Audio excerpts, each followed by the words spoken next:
भाई और बहनों, मातृशक्ति को नमन। हमारी सत्संग गहरी होती जा रही। सत्संग का अर्थ होता है अपने करीब रहना, अपने अस्तित्व, अपनी आत्मा के करीब रहना। लेकिन करीब रहने के लिए ज्ञानी पुरुष की हाजिरी चाहिए, उसका प्रत्यक्ष जो है उसकी उपस्थिति चाहिए। और हम कितने भाग्यशाली है कि प्रत्यक्ष ज्ञानी पुरुष की उपस्थिति से, उनकी अनुभव वाणी से हमको सीधी सत्संग मिल रही है। एक तो हम टीवी पे जड़ के माध्यम से देखते हैं और आज साक्षात हमारे सामने विराज करके वो दे रहे हैं। तो ऐसे स्वामी जी को पाकर के समस्त श्रोताओं की तरफ से स्वामी जी मैं आपका अभिनंदन करता हूँ, आपके प्रति कृतज्ञता। जय सच्चिदानंद। जय सच्चिदानंद। स्वामी जी, पिछले एपिसोड में आपने बहुत सुंदर सुंदर सहज सरल सुगम अध्यात्म विज्ञान की बातें कही।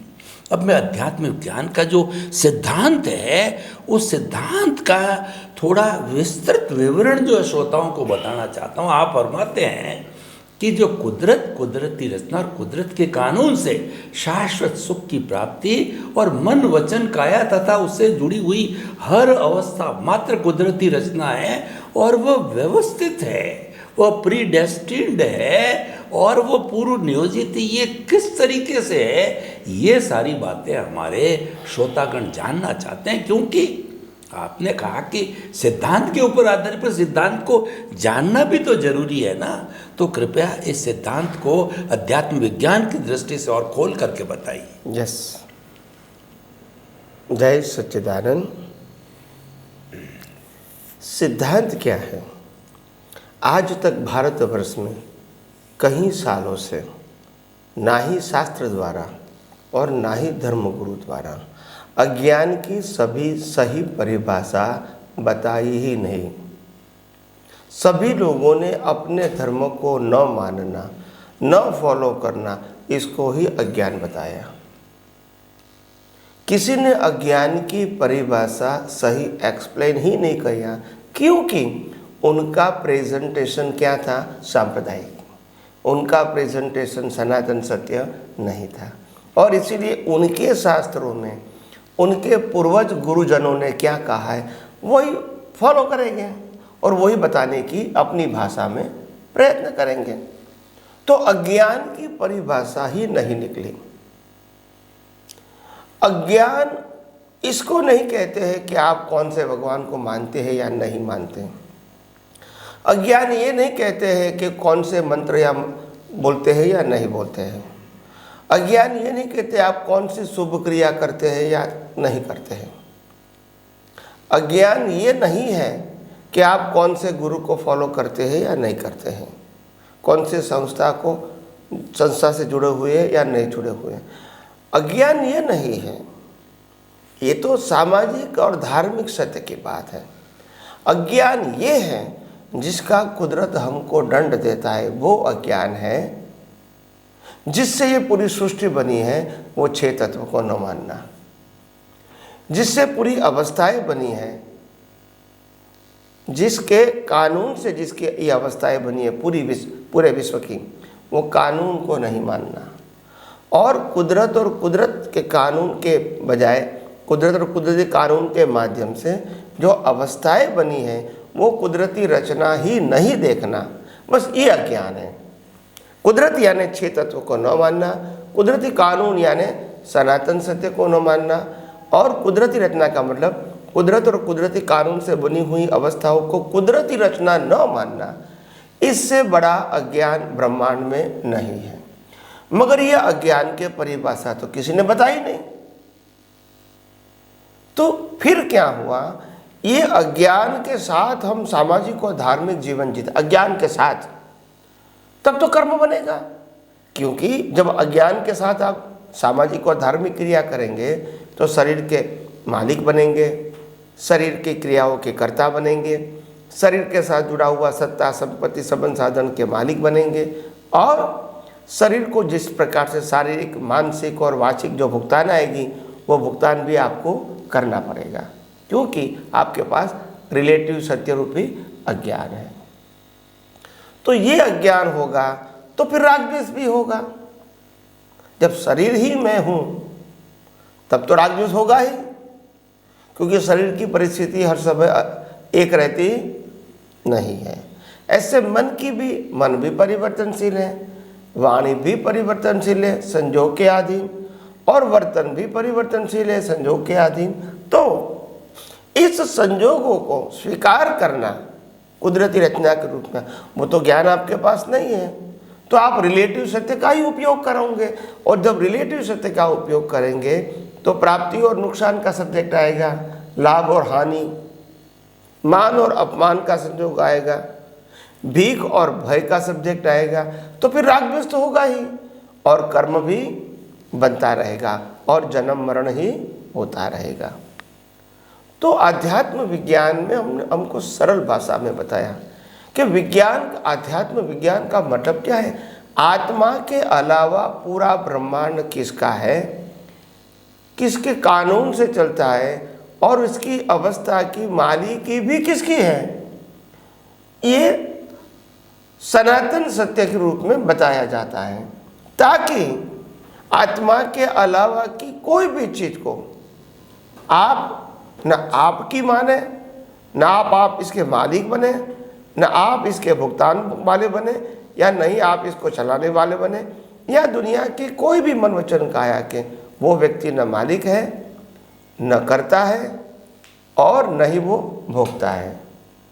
तो ये दृष्टि रहेगी तो फिर राग द्वेष होने की कोई संभावना नहीं है, क्योंकि मन वचन काया मेरा या ये ब्रह्मांड के कोई भी व्यक्ति के मन वचन काया का क्रिएटर, ऑपरेटर, डिस्ट्रॉयर कुदरत है।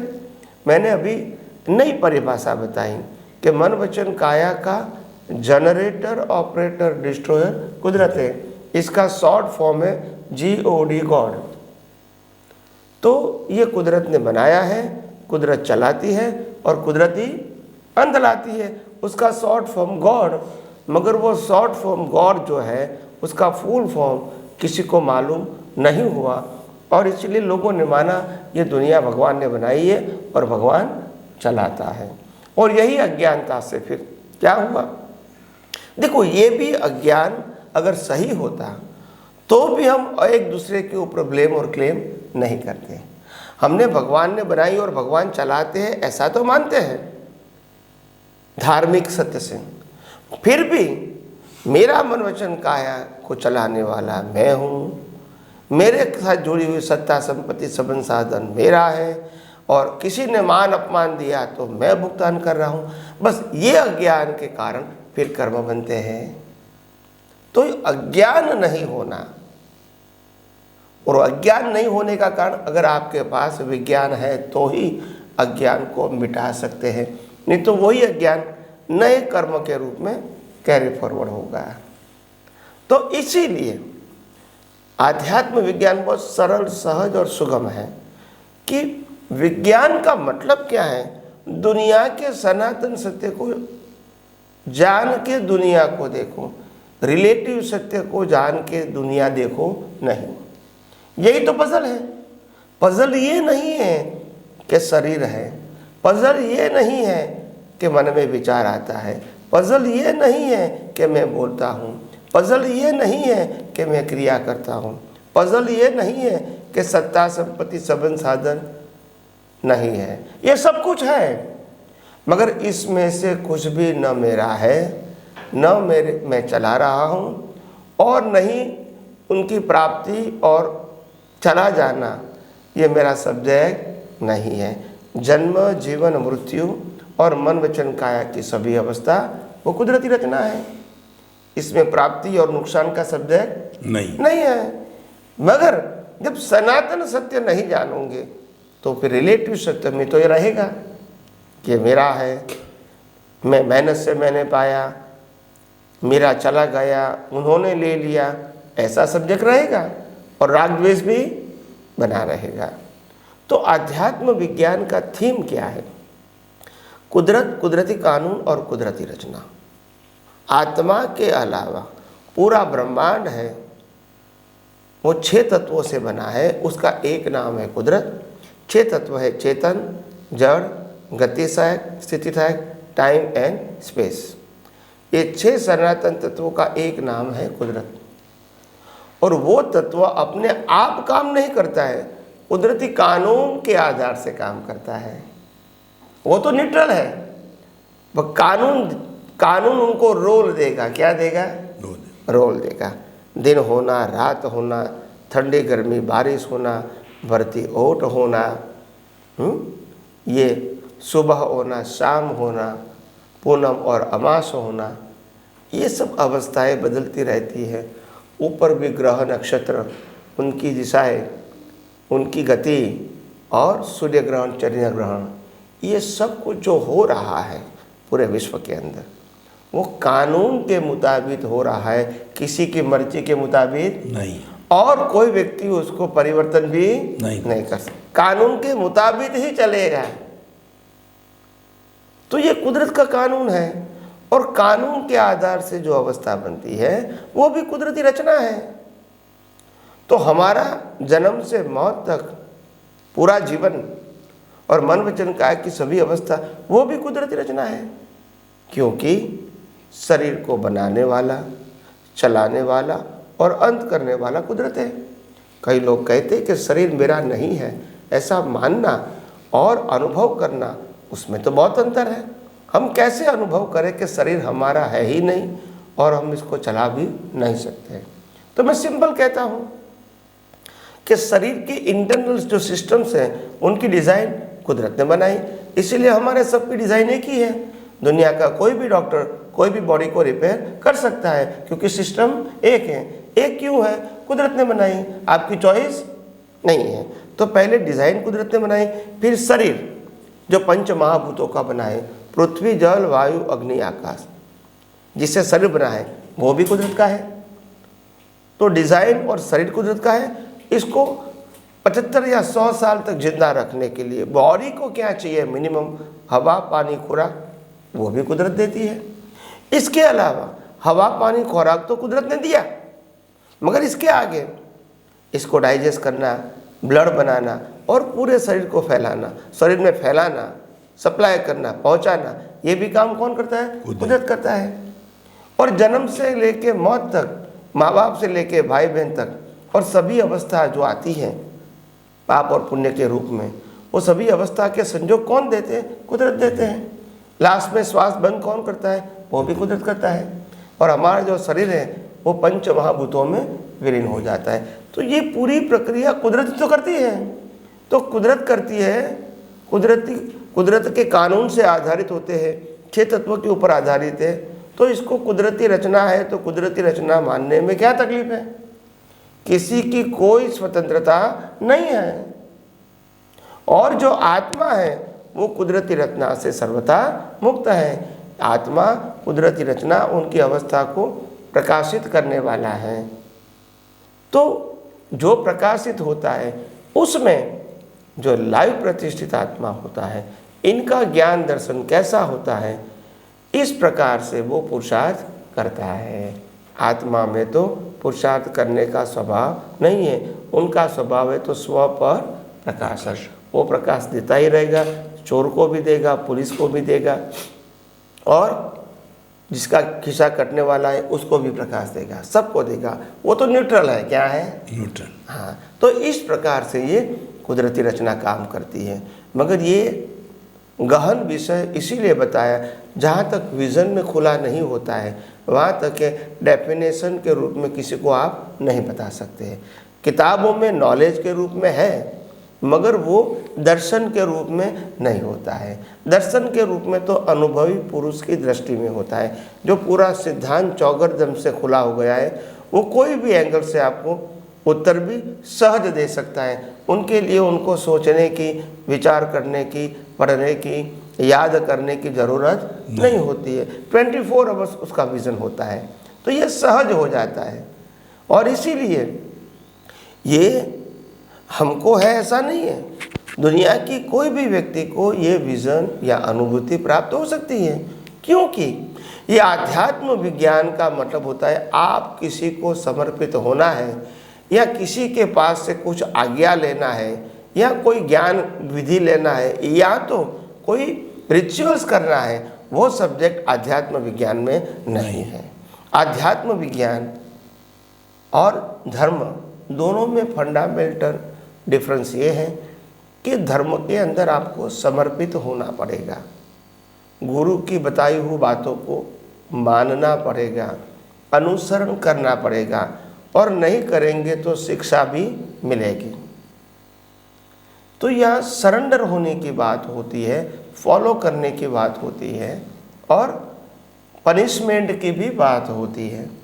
आध्यात्म विज्ञान ये कहता है कि तुम खुद ही चेतन हो, तुम खुद ही अविनाशी हो, तुम खुद ही अनंत शक्ति वाले हो, और आपको आपकी अनुभूति करना वो सब्जेक्ट है, प्रकृति को क्या करना वो तुम्हारा सब्जेक्ट है ही नहीं।